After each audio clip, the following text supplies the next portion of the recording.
Part 11. A very important point in the Rosicrucian teaching is that we are informed that the evolution of man is not confined to this planet, the Earth, but rather is extended to a chain of 7 planets. The Rosicrucians teach that the evolutionary processes of this planet are linked with and blended into the evolutionary processes of 6 other planets, and that life on this planet is likewise linked with and blended into the life on the 6 other planets of our planetary chain. The Rosicrucians teach that the 7 planets of our planetary chain are closely linked and connected by subtle etheric forces, and that there is a constant etheric current passing from one to the others and flowing ever through the entire circuit. These connected planets constitute the chain of worlds, which is the series of homes of the individual soul, and the circuit of which is traveled by all individual souls. Not only does each individual soul now on Earth reincarnate a number of times on this planet, but in the course of the ages, it progresses to the next highest planet, just as in ages past, it has progressed from the next lowest one.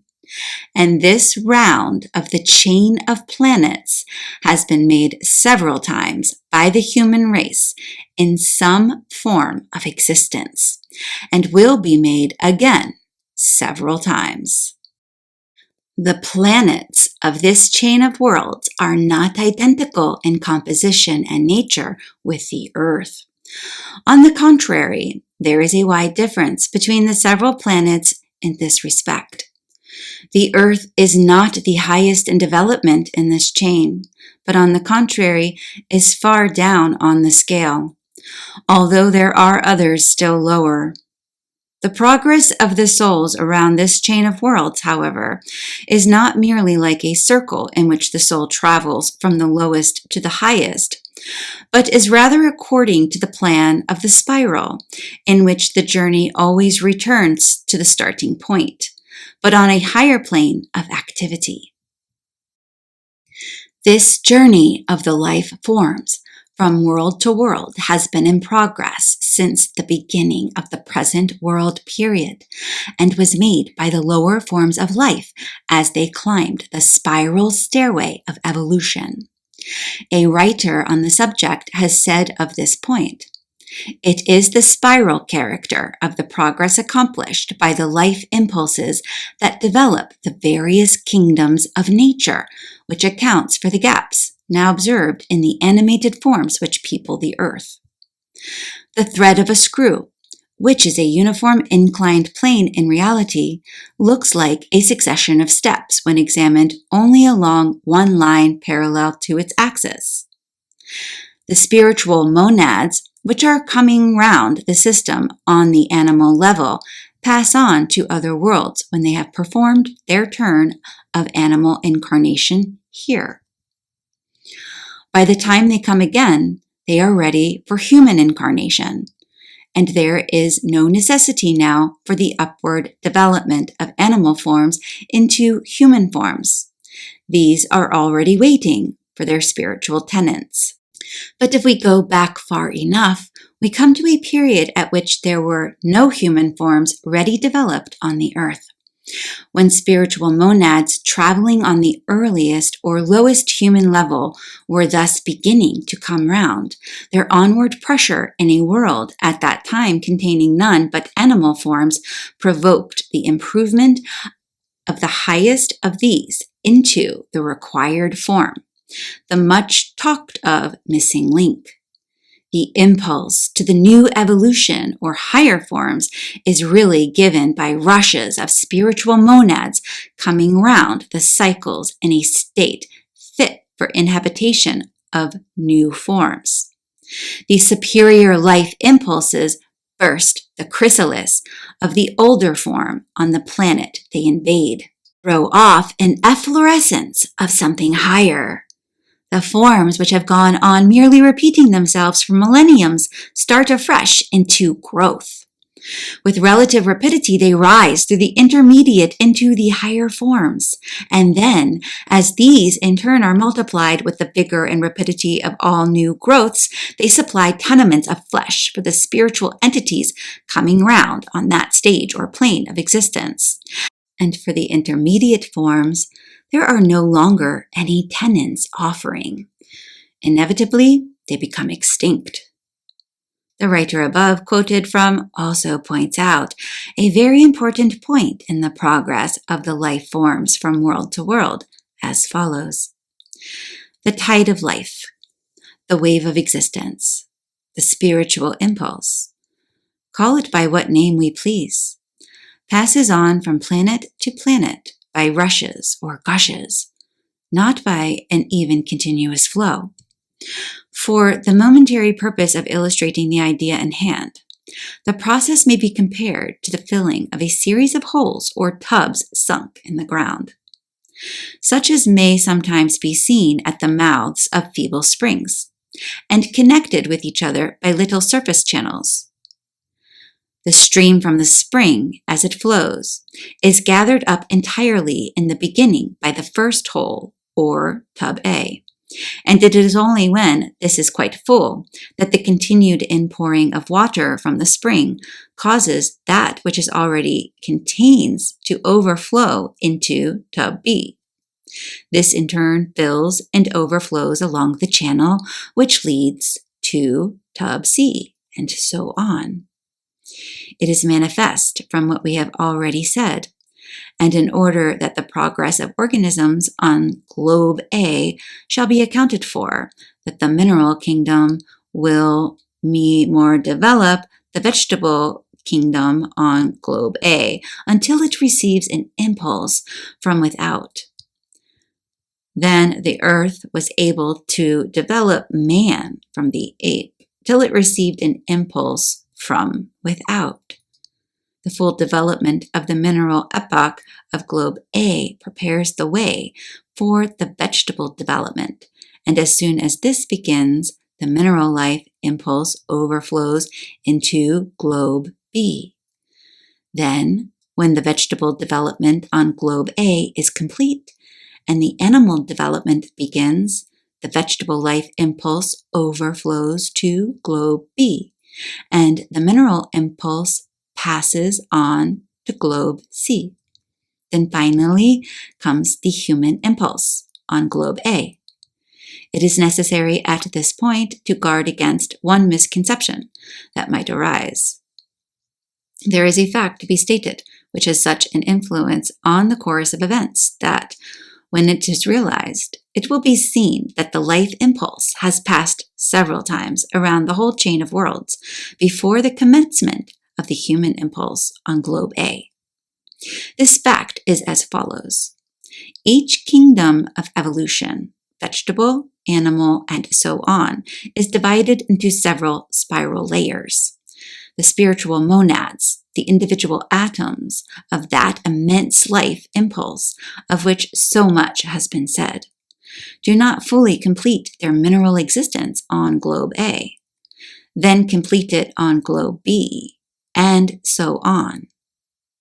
They pass several times round the whole circle as minerals, and then again several times round as vegetables, and several times as animals.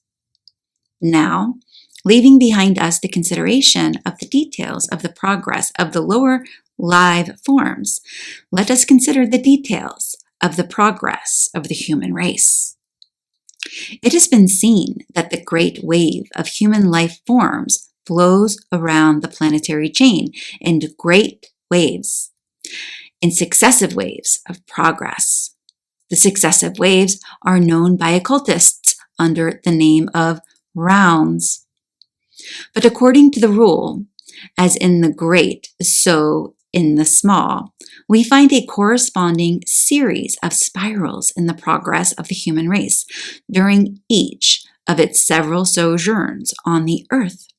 That is to say, an individual soul arriving on Earth in one of the rounds does not merely live out its life here and then pass on to the next planet. On the contrary, it lives a number of lives on this planet and among several races. There exists a spiral of races in Earth life, through which the individual soul must live and work its way. The number of these races is, of course, 7, for 7 is the number manifested in all of the great occult processes of the cosmos. There are 7 great rounds of human progress around the chain of worlds, and in each round there are 7 races in which the individual soul must manifest. The present round of the human race is the 4th. Each of the 7 races of the present 4th round of the race occupies the Earth for a great period of time. The majority of the human race now on Earth belong to the 5th race, though there are some stragglers from the 4th race still dwelling on Earth.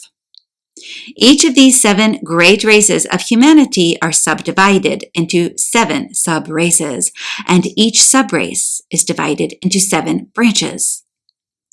The period during which each great root race of the human race flourishes on Earth is sharply marked off from that of the one succeeding it by great convulsions of nature, which destroy practically all traces of the preceding civilization, and which leave but few survivors thereof.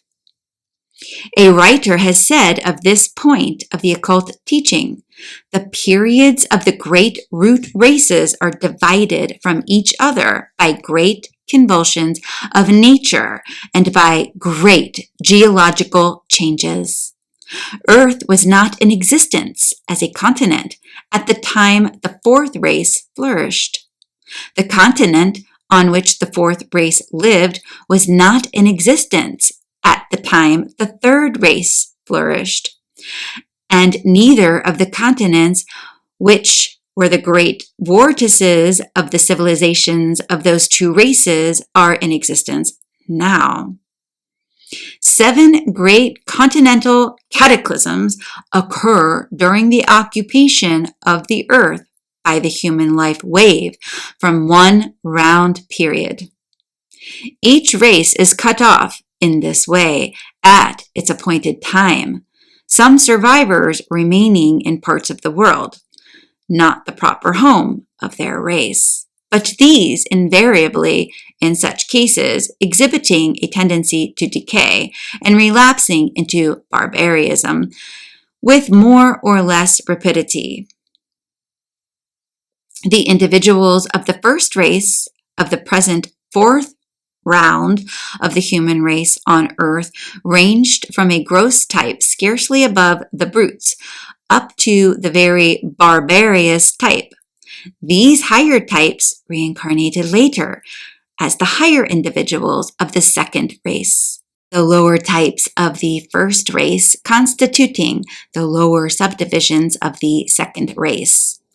The rule being that the less advanced souls of any race incarnate as the lowest types of the next and higher race.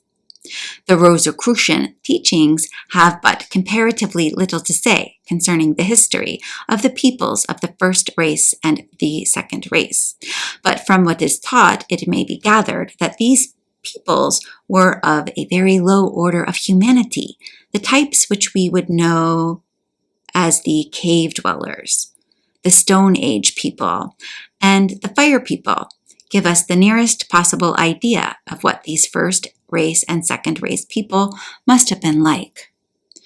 There was apparently little or nothing of what we call civilization among these people, and they were apparently about on a level with the very lowest types known among mankind on Earth today. The teachings, however, state that there were a few comparatively highly advanced souls in the latter days of the second race, who acted as the leaven for the great improvement which came with the third race. The era of the second race terminated, as usual, with the cataclysm which destroyed the majority of the race, and which scattered its survivors among far distant lands. Then dawned the period of the third race, the seat of its greatest activity being laid in the continent of Lemuria, which was situated on that portion of the globe which now lies at the bottom of the Pacific Ocean and parts of the Indian Ocean. The continent of Lemuria also included Australia, Australasia, and other Pacific islands. These surviving portions being really the highest points of the continent of Lemuria, the lower portions of which were sunk beneath the waves ages ago. A writer says of the character of the civilization of Lemuria, life in Lemuria is described as being principally concerned with the physical senses and sensual enjoyment. Only a few developed souls having broken through the fetters of materiality and reached the beginnings of the mental and spiritual planes of life. Some few indeed made great progress and were saved from the great wreck in order to become the leaven which would lighten the mass of mankind during the next great cycle. These developed souls were the teachers of the new races and were looked upon by the latter as gods and supernatural beings, and legends and traditions concerning them are still existent among the ancient peoples of our present day. Many of the myths of the ancient peoples arose in this way. The traditions are that just prior to the great cataclysm which destroyed the people of the third race, there was a body of the chosen ones which migrated from Lemuria to certain islands of the sea, which are now part of the mainland of India. These people formed the nucleus of the occult teachers of Lemuria, and they kept alight the flame of truth, with which was lighted the torches of the fourth race, and the race of the Atlanteans. With the passing away of Lemuria, the home of the third race, there arose from the depths of the Atlantic Ocean the future home of the people of the fourth race, the continent of Atlantis. Atlantis was situated in the space now occupied by a portion of the Atlantic Ocean, beginning at what is now known as the Caribbean Sea and extending over the region now known as Africa. What we now know as Cuba and the West Indies were the highest points of the continent of Atlantis, the lower portions being now buried beneath the waves of the Atlantic Ocean. The writer above quoted from says of the civilization of Atlantis, the civilization of Atlantis was remarkable, and its people attained heights which seem almost incredible to even those familiar with the highest achievements of man of our own times. The chosen ones preserved from the cataclysm which destroyed Lemuria and who lived to a remarkably old age had stored up with their minds the wisdom and learning of the civilization which had been destroyed, and they thus gave the Atlanteans an enormous advantage at the start. Attained great advancement along all the lines of human endeavor. They perfected mechanical inventions and appliances, reaching far ahead of even our present attainments.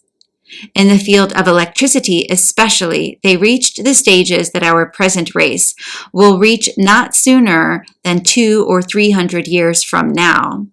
Along the line of occult attainment, their progress was far beyond the dreams of the average man of our own race, and in fact, from this arose one of the causes of their downfall, for they prostituted the power to base and selfish uses and practiced black magic.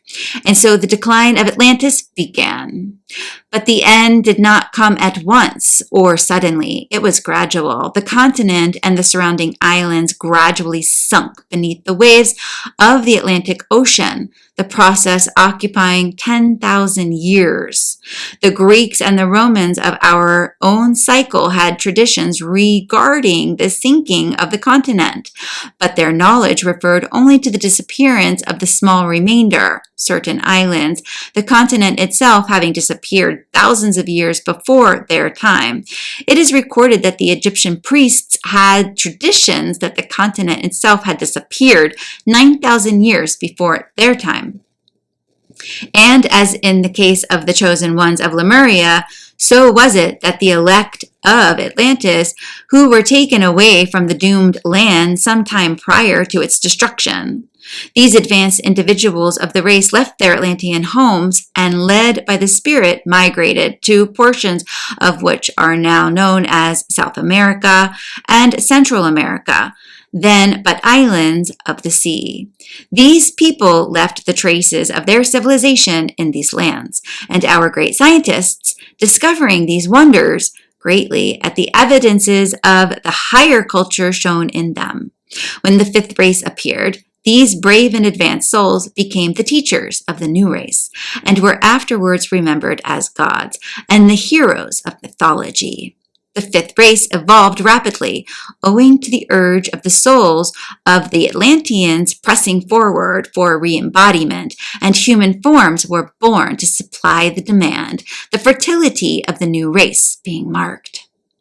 The writer previously says of the survival of the members of the disappearing race and their influence on the life of the new race. By means of the cataclysms, the races of each cycle were wiped out when their time came, but the few elect or chosen ones, that is, those who had manifested the right to become torchbearers, were carried away to some favorable environment, where they became as leaven to the mass, as gods to the new races that quickly appeared. It must be noted, however, that the chosen or elect ones were not the only ones saved from the destruction that overtook the majority of the race in these cataclysms. On the contrary, a few survivors were preserved, although driven away from their former homes and reduced to first principles of living in order to become the parents of the new race. The new races, springing from the fittest of the survivors, quickly formed sub-races, being composed of the better adapted souls seeking reincarnation, while the less fit sank into barbarism and showed evidences of decay. A remnant of these degraded human creatures, however, persist in incarnation for thousands of years, being composed of those souls not sufficiently advanced to take part in the life of the new races. These leftovers are in evidence in our own times, in the cases of the Australian savages, the African Bushmen, and the Digger Indians, and others of a similar low order of development. In order to understand the advance of each race, it must be remembered that the more advanced souls, after passing out of the body, have a much longer period of rest in the higher planes, and consequently do not present themselves for reincarnation until a period quite late as compared with the hasty reincarnation of the less advanced souls, who are hurried back to rebirth by reason of the strong earthly attachment and desires. In this way, it happens that the earlier races of each cycle are more primitive folk than those who follow them as the years roll by. The soul of an earthbound person reincarnates in a few years, and sometimes in a few days, while the soul of an advanced man may repose and rest on the higher planes for centuries, nay, even for thousands of years, until the earth has reached a stage in which the appropriate environment may be afforded it. At the beginning of the period of the fifth race, the present race of man, there were born not only the beginning of the new sub-races, which always spring into existence at the beginning of a new cycle, but there were also born the descendants of the elect, saved from the destruction of Atlantis by having been led away from the scene of danger. The new races were the descendants of the scattered survivors of the Atlantean peoples, that is, of the common run of those peoples, but the elect few were superior individuals of their race, and imparted to their descendants their knowledge and wisdom. By In understanding of this distinction, we were able to comprehend the fact that at the time there existed hordes of people of the new races, more or less primitive and ignorant, and at other places certain advanced peoples like the ancient Egyptians, Persians, Chaldeans, Hindus, etc. These advanced peoples represented the advanced souls, the old souls, of the advanced individuals of the Lemurian and Atlantean civilizations. Descendants of some of the higher individuals were afterward known as the Assyrians and the Babylonians. In due time, there appeared the beginnings of the great Roman, Grecian, and Carthaginian peoples. Then came the fall of the ancient peoples and the rise of the new subdivisions of the race. History of the race shows the existence and manifestation of the law of the rise and fall of nations. Regarding this phenomena, Dr. Draper, in his History of the Intellectual Development of Europe, well says, are, as we often say, the creatures of circumstances. In that expression, there is a higher philosophy than might at first appear. From this more accurate point of view, we should therefore consider the course of these events, recognizing the principle that the affairs of men pass forward in a determinate way, expanding and unfolding themselves, and hence we see that the things of which we have spoken as if they were matters of choice were in reality forced upon their apparent authors by the necessity of the times. But in truth, they should be considered as the presentation of a certain phase of life which nations in their onward course sooner or later assume. To the individual, how well we know that a sober moderation of action, an appropriate gravity of demeanor belonging to the mature period of life, change from the wanton willfulness of youth, which may be ushered in, or its beginnings marked by many accidental incidents. In one, perhaps by domestic bereavements, in another by the loss of fortune, in a third by ill health. We are correct enough in imputing to such trials the change of character, but we never deceive ourselves by supposing that it would have failed to take place had these incidents not occurred. There runs an irresistible destiny in the midst of these vicissitudes. There are analogies between the life of a nation and that of an individual, who, though lie may be in one respect the maker of his own fortunes, for happiness or for misery, for good or for evil, though he remains here or goes there, as his inclinations prompt, though he does this or abstains from that as he chooses, is nevertheless held fast by an inexorable fate, a fate which has brought him into the world involuntarily, so far as he was concerned, which presses him forward through a definite career, the stages of which are invariable: infancy, childhood, youth, maturity, old age, with all their characteristic actions and passions, and which removes him from the scene at the appointed time, in most cases against his will. So also is it with nations. The voluntary is only the outward semblance, covering but scarcely hiding the predetermined. Over the events of life we may have control, but none whatsoever over the law of progress. There is a geometry that applies to nations an equation of their curve of advance that no mortal man can touch. Thus have risen and fallen the great nations of the past, and thus will rise and fall the great nations of the future. And the law holds equally true in the case of the great nations of the present.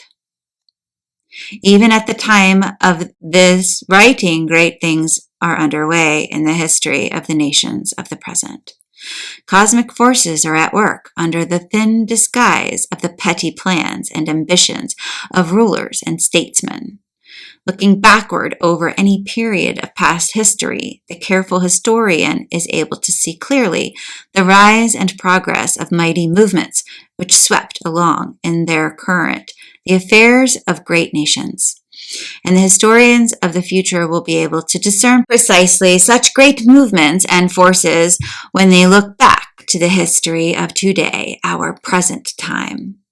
And in each case, it will become evident that the majority of the peoples involved in the struggles have no clear perception of the great forces at work, or of the actual goal to which the great movements have tended. Thus have risen and fallen the great empires of the past, the Egyptian, the Persian, the Chaldean, the Grecian, the Roman, and the rest. Caesar, Alexander, Charlemagne, Napoleon, and the rest have been but the puppets of faith, through and by means of which she has worked out the dictates of destiny. Races and peoples, now regarded as but little more than half civilized, will be the successors of the proud nations of today, just as the half-civilized Gauls, Angles, and Germanics succeeded the proud civilizations of ancient Greece and Rome.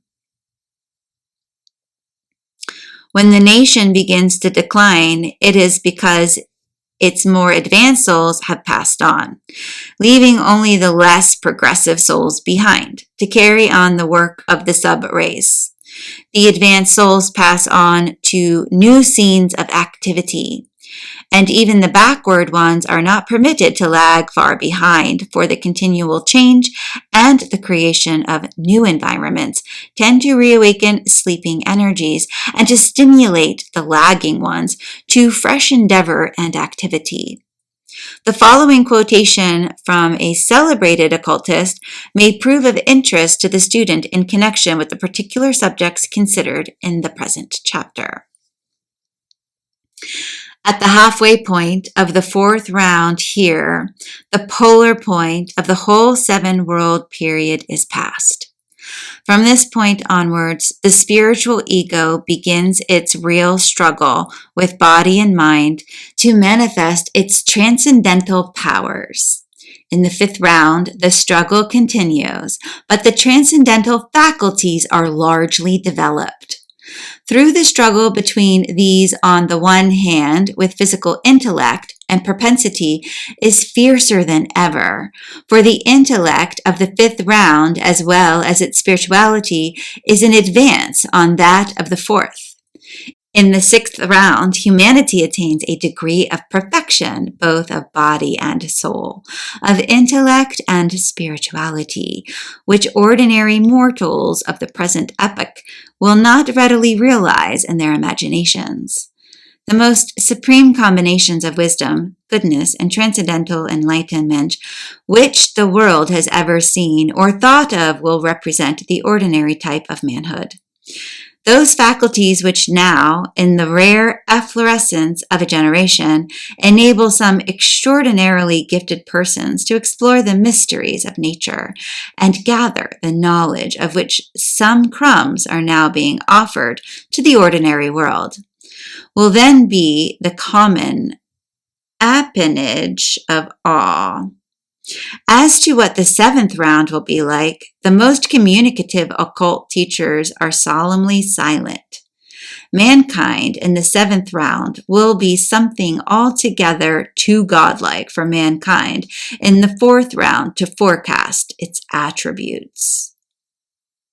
The earth, while at present inhabited by 4th round humanity, by the wave of human life on its 4th journey round the circles of the world, nevertheless contains some few persons, few in relation to the total number, who properly speaking belong to the 5th round. Now, in the sense of the term at present employed, it must not be supposed that by any miraculous process any individual unit has actually traveled round the whole chain of worlds once more often than his compeers. Under the law by which the tide wave of humanity progresses, it will be seen that this is impossible. Humanity has not yet paid its 5th visit even to the planet next in advance of our own, but individual monads may outstrip their companions as regards their individual development, and so become exactly as mankind generally will be when the 5th round has been fully evolved.